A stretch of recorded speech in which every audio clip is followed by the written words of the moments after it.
There's always one. Hello. Lewis White. I'm a landscape project manager, really.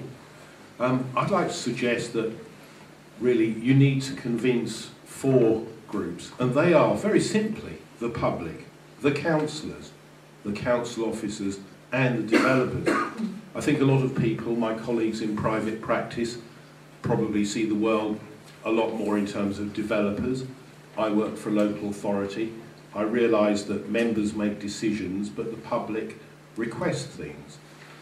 But I think that with the changes in the sort of planning world, which I dread, I think we have to have the public on our side. And in terms of landscape, one of the best ways of doing this is to actually look back to the days after the Second World War, when we had very prime legislation and movements, the Green Belt around London. Now, if you threaten the Green Belt, I come from Surrey, if you do that, everyone goes mad and they bite the heads off politicians. It is sacrosanct. I'd like to venture that we need to extend Green Belt concepts with tweaking to allow for natural growth.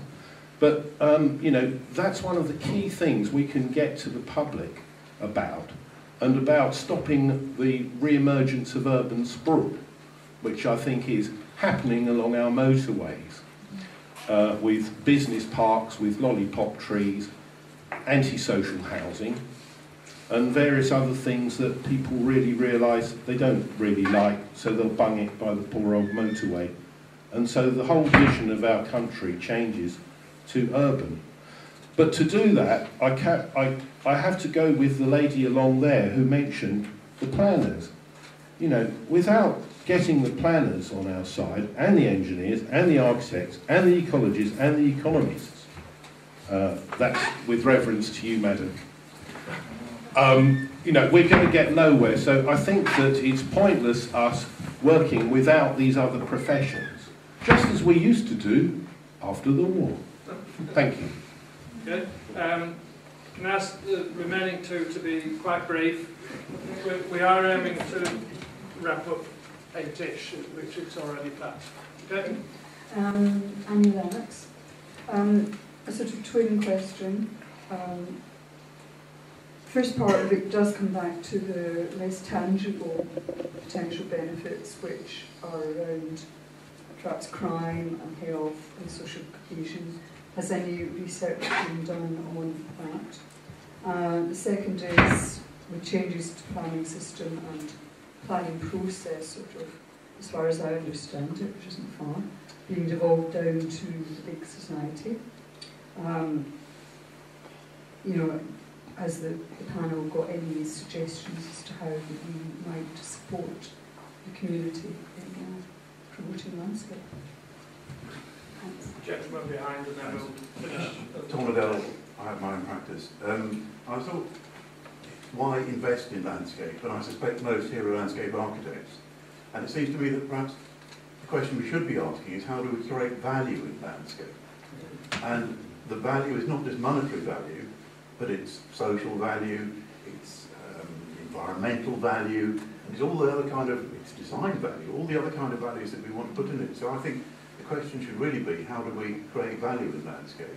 And that, for instance, if we take environmental things, the government is very keen on ecosystem services approach, which is how you look at the whole ecosystem and see what it delivers to us.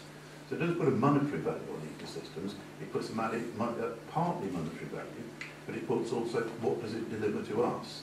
And I think that we need to develop our practices and our techniques as landscape architects to show that we can actually deliver that kind of thing and answer those questions. And then we go from the big scale like that to what Paul deals with RAP.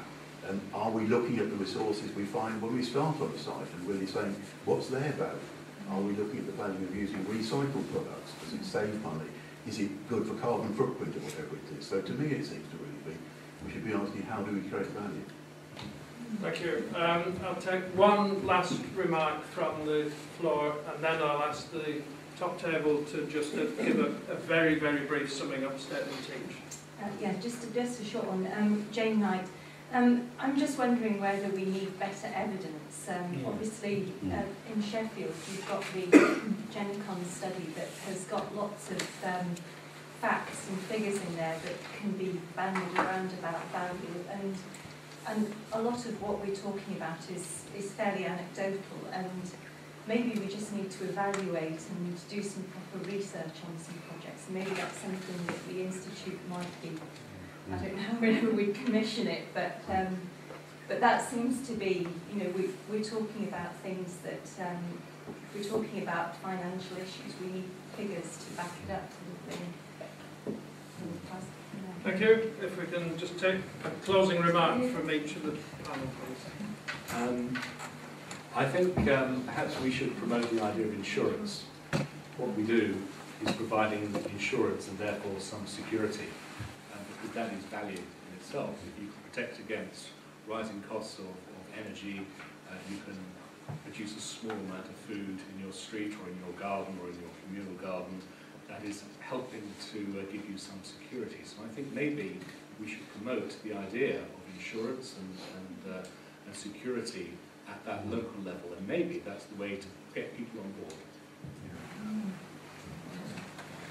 In terms of the issue of these intangible issues, the social cohesion, community involvement, I think we need to think a lot about how the community uses the spaces that we're creating, and to understand that actually those social interactions with the landscape might also generate economic benefits. What's in my mind when I'm suggesting this is this music festival we have in Sheffield, which is community-led. The initiative for it was not a city council initiative, it was a private individual who started the whole thing, a bit like Glastonbury Festival, if you like. And that's come from the community, is run by the community in the public realm within the city. That really ties in with the question about how do we create value as well. Value can be both economic and social at the same time. Yeah, and better evidence, yes. It obviously is desirable, and we don't have enough of it. But I agree with you that if we're going to get anywhere, and we're not going to get anywhere, people have got to believe in it. Ultimately, it's got to be people who believe in it and people who initiate. So maybe this is the big society area. That's big one. Yeah, I find it hard to reconcile the hard-nosed developers' need to save cost and the need to look at the social aspects of it. But I don't see why they should be separate. You can use the hook of a cost saving to a developer or a client. But why not build in the social aspects of turning brownfield lands into wildflower meadows at the same time? Because where we have done that in Liverpool, for instance, the local people have looked at it. They can't understand why the client's doing it. They can't see his end game, but I think we can build both. Thank you, panel, and thank you, gathered friends. I'm not sure that it's a wise thing to attempt to sum up, because the evening is really just beginning to get going. And there's a sense of slight sort of mixed emotions about that.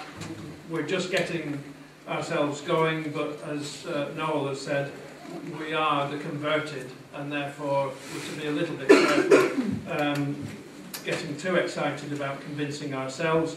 What we do need to do, I think, is be clear on two fundamentals. Firstly, what is the message? And secondly, who do we need to convince? In terms of who, then increasingly the conversation this evening has begun to point at everybody. Everybody needs to be convinced.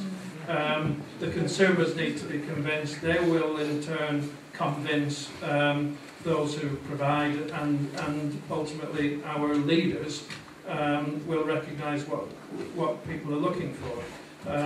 However, in order to build that level of belief amongst a universal audience, we do need a lot of evidence and a very, very persuasive medium of communicating that evidence. So I think I'd like to just close with what is the message.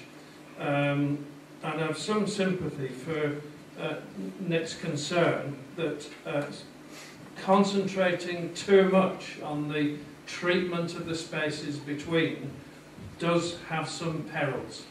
And I think if we stand right the way back, and one of my favourite vantage points as a landscape architect is from above. As a mountaineer, I like nothing more than to look down onto a landscape, and the difference between the Lake District landscape with a farm here and a village there, and somewhere like a high building in somewhere like Melbourne, to me there is no difference. Both of them are landscapes, and some landscapes have an awful lot of buildings in them. So what I think the message is that's coming out of this evening is primarily about places, and that places are not ever going to achieve optimum value from the landscape unless they recognise what the landscape has to offer, and that we protect what's good in the landscape and we heal what's not good in the landscape.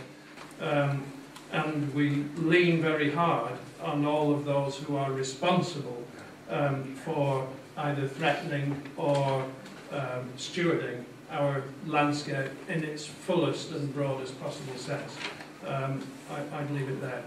And say thank you again to everyone for turning up, and to thank our speakers.